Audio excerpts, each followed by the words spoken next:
the Oh, traditional, okay. unit. And so and I remember like growing up and in my teenage years, people would always like talk to me about like my mom or like my dad, like my real ones. And it was like, well, I mean, my real ones because they're here. Um, and so whenever I would try to explain it, I couldn't because it's like, I mean, this is my family, but I don't really have like words for it except for that. Um, like, I don't know, they're just like constant and um, I don't know, I guess eternal. And really, I don't know, I think that for me, it's just like God's, I don't know, like his greatest blessing for us is the family unit. Okay. I love constant and eternal. I think that's really cool. We all thought it was so funny because I looked at these definitions and I went, none of them have any emotion to me. Mhm, And yeah. family is so emotional. And so when you say constant and I loved what Elder, was it Eyring said, selflessness and benevolence and charity. Yeah. Those are more family than just kind of, words on a paper Yeah. trying to be politically correct and incorporate everyone. Yeah. Where no matter what kind of family you have, hopefully it's full of love and kindness and it's dependable and constant, like you said. Mhm. So we kind of did the same thing, kind of went, those are not really cool. Yeah.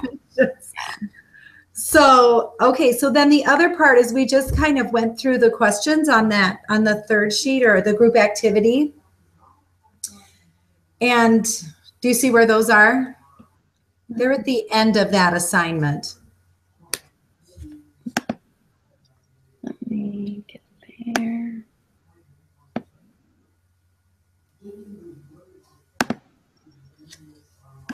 The first one was what was challenging about this activity? Okay. Let's see, it's loading. Okay, yeah. Okay, so we all thought the most challenging thing was the technology. Yes, actually, yes. Last night, so yesterday morning I had work, so I ran into work and then I didn't get out until about 8. So I got on and I was like, first I was really mad that I missed it, but then second I was trying to like figure it out and everything, and I just like I couldn't. So I like had my brother-in-law who's like a techie guy. I was like, I don't know what this is, but can you figure it out for me? Because Yeah. it's hard. We thought the same thing. And so we actually came into Google just the video. It wasn't anything that we could record. And I felt so bad because I was in charge. So afterwards, I'm just like, okay, I'm going to figure this out. And then I finally did after the meeting. But anyway, So hopefully next week we'll we'll go easier. So anyway, the second question was, how well do you think the average young adult understands the doctrine of the family? So how old are you? I'm 20. Okay, so being in that age group, what do you think? Yeah, I don't think that they know. Like, I don't, when I was reading that question, I don't think that they really understand um, what family is. I don't. Inside Um, church or both or inside, outside? um, I think both. I think it's starting to cross over now. I know that I'm in California for this semester, but when I was up at school in some of my classes, I could see a real shift in the students, and they were very um, like supportive and gung ho for like everyone. Like love is love, and like any type of family is a family, um, and then I mean, and that was like in a classroom setting, and then outside of the classroom setting. There was a lot of, um, especially from like the girls, which surprised me, but there was a lot of like, oh, I don't need to get married or like have a family right now or um, even like prepare yourself. Like they're not really like making themselves um, Yeah, they're not not even thinking in developing that anything. direction. Yeah. Mhm. So I don't, and the thing is like I changed my major to marriage and family from health science. And when I did that, and whenever someone like found out, especially girls, if they had like a biology major or something different, they thought that they were like, they literally would be like, oh, like yours is just sewing. And I was like, my sewing classes are actually my emphasis. So, but they just don't understand, you know, they just don't get it. And I think that there's like a minority now, even in the church, of girls who are willing to, even a little bit, like learn to sew a button. You know, you don't have to learn to sew clothes, but or cooking. And there was only one roommate that I had that cooked. All the other ones, it was always like takeout and like Let's pizza. go eat out. Yeah. So I was like, oh my goodness. So when I was like going through this activity, and I did read these questions last night, but I don't think that they really understand what a family is and like why we have it. And when I try to talk about, like, I'll bring up the proclamation, which I think is like the best thing, and it's so clear, cut and dry of how Heavenly Father designed his family, and like they almost don't even agree with it because of what like society is saying a family is now. So I don't think, and I think, what was it? Was it Sister Beck? Yeah. Yeah. Yeah, I think she really, she did a good job of pointing out that, you know, she also kind of mentioned that they don't really understand.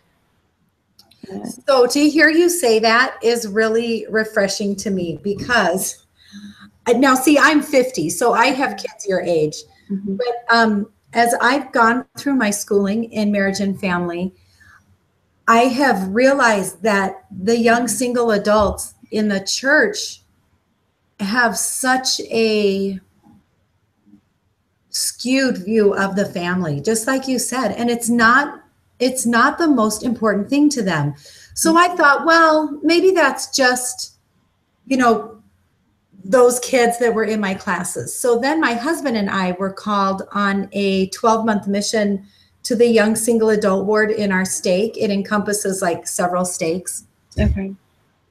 And probably 70% of the single adults in that ward don't understand the importance of marriage, don't even, like you said, completely support the proclamation to the family. And I've just been so surprised. And the proclamation to the family, I mean, I was in that meeting where he gave that 20 years ago, and I just remember it being, it's just like, oh my gosh, thank you. Finally, we have something that defines family for us. Mm-hmm. And I just remember feeling so good and had such a confirmation of that document. So it's always been really special to me. So when I came back to school, I never thought I would do marriage and family or family science. And I have just loved it. And it's helped me. I'm just so grateful that all of this is out there. And I just wish that the young single, that age group, would figure it out, because it's really going to be hard once they start having families if they don't have that conviction of family. So yeah, the other thing that I noticed is, like, because they don't have that family drive, they really aren't driven to get married. they're not. And so, you know, being back in California, over the summer, I was dating this guy, and he was 28, and so like a lot of like the guys in like around here, they're like older, and Yeah. I'm just like, they're great guys, but it's like, why are you guys not married? Like, you Yeah. guys they're just working, and you know, they all have like their little apartment life set up, and I'm just like, and it's not like high on their priorities, and it's really frustrating. One of my daughters is 25, and she graduated from BYU in April and took an internship in Washington, D.C. area. Mm-hmm. And it just turned into a job. And there are 5 wards of single adults. And all she wants is to just find someone and have a family. But she falls into the same thing as they're just dating to have fun. Yeah. They don't want to get close. They just want to be friends. They're so happy to hang out and so happy to do or they're happy to have like these dating kind of exclusive relationships, but not actually like a relationship. And I'm just like, what is that? It is so bad. It's really, It's bad. So, well, I have a son at BYU who is 22. He'll be 23 pretty soon. And he is looking.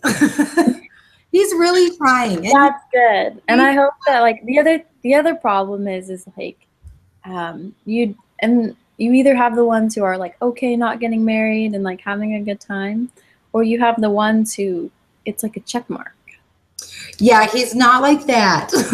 Yeah, no, I wouldn't think it, but like when I was up at least with Idaho, I noticed is a lot of the guys at Idaho, it's like a checklist. Like they almost don't even care who it is. And I mean, because they'll be dating, I get people want to say like God knows or like you know you when you know, but I'm just like, okay, but you can't be dating someone, plan a wedding with them, they break up, and then 3 months later, you're engaged to someone else. Like, yeah.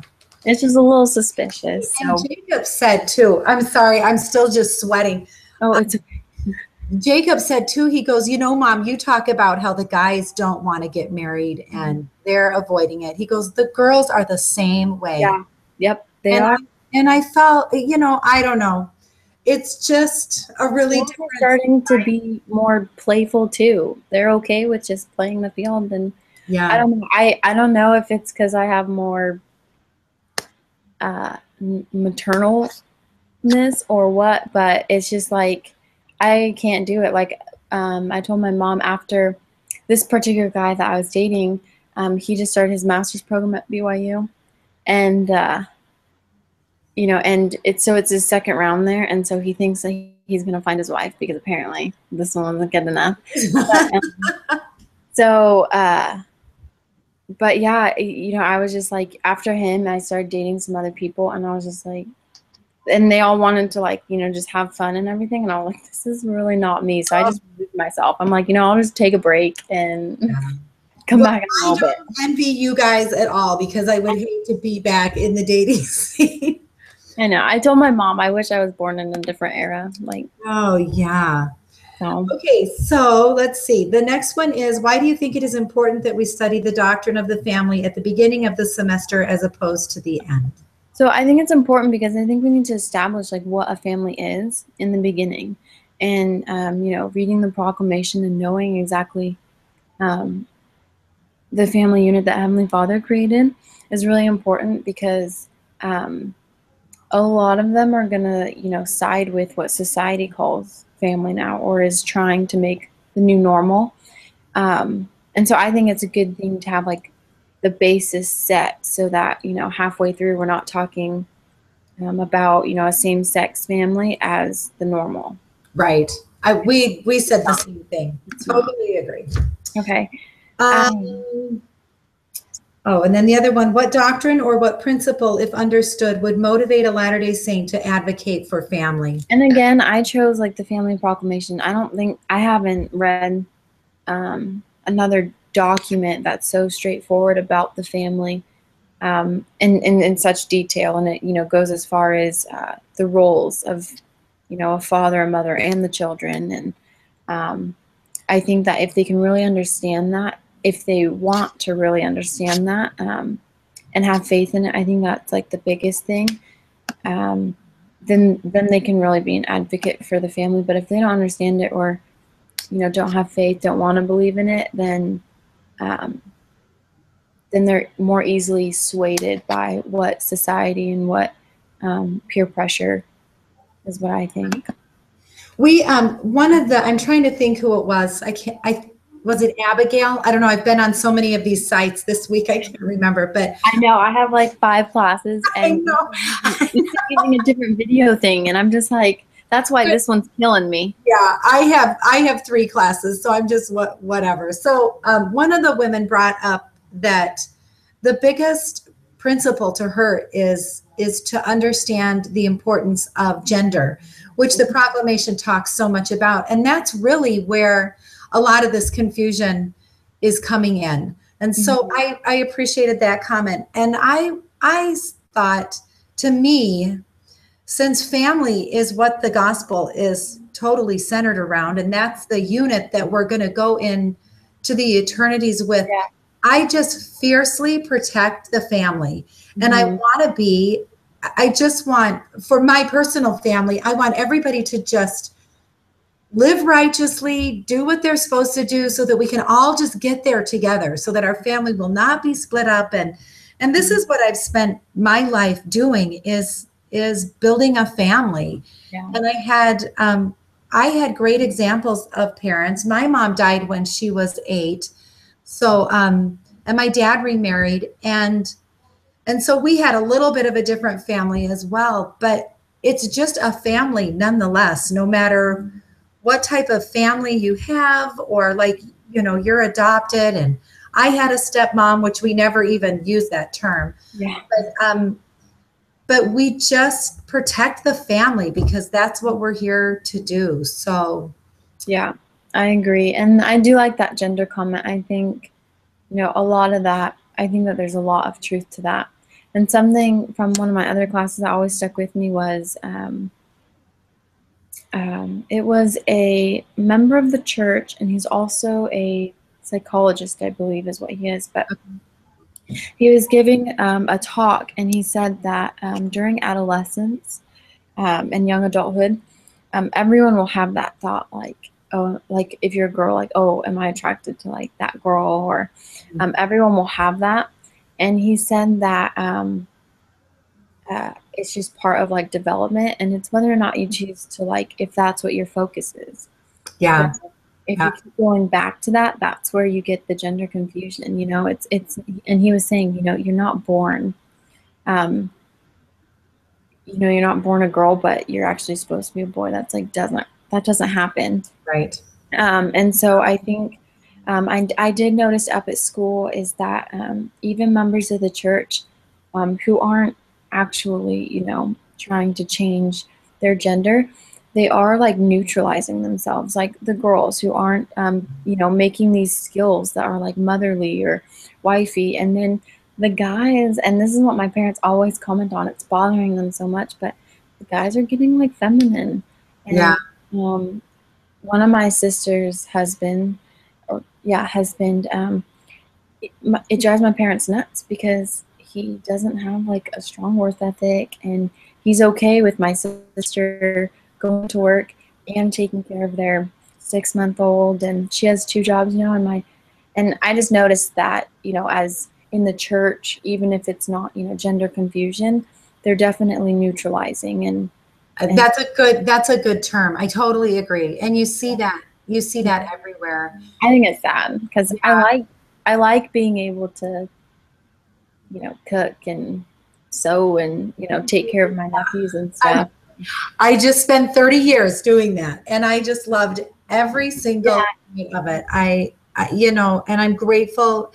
And it doesn't always end up financially that women can do that anymore. And so I've been so grateful that I was able to have that in my life. So That's what my mom said I too. think is selfishness. I think, like President Eyring said, is a lot of reason why people are not marrying and really looking for that spouse is selfishness. Is they're just so into themselves And their ways and, the activities their that they plan. like. And yeah, this guy that I was dating this summer, he's an avid like rock climber, and like he has like his life.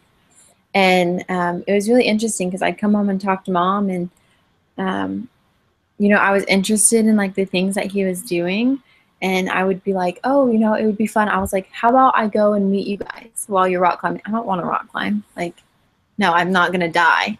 Yeah. And but I would say, I can come meet you guys for lunch or something. And he was just really like, no and stuff. And I was just like, okay. And it's like, I'm not gonna steal your hobby. Like, I don't want you in my hobbies, but at the same time, that's the biggest thing is to, you know, and